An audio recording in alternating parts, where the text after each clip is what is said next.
I've started noticing something at parties, and we need to talk about it. That is that people are showing up to these parties with entire fruit bowls, and no one at the party is eating them, except for me, of course. Let's talk about why. We've been asking people, why are you concerned about eating fruit? The number one concern is people are worried about getting type 2 diabetes.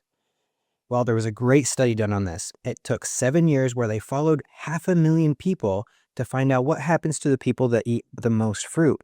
And it turns out the people that ate the most fruit had the lowest cases of type 2 diabetes. Not only that, they found out that people who started the study with diabetes, if they ate more fruit, they had better health. They had fewer cases of heart disease, and they even lived longer. Now you might be thinking, wait a second, this doesn't make sense. Sugar, that's bad. Fruit has sugar, so fruit must be bad, right? Well, no, that's actually a myth. It turns out that when people are talking about sugar being less helpful for us, they're referring to refined sugar, fruit that has everything removed except for the sugar molecule. Whole fruit is good for us. To lower our chances of getting diabetes, we should be eating more fruit, not less. All right, the number two concern is about gaining weight. They're worried that if they eat more fruit, they're going to put on more weight.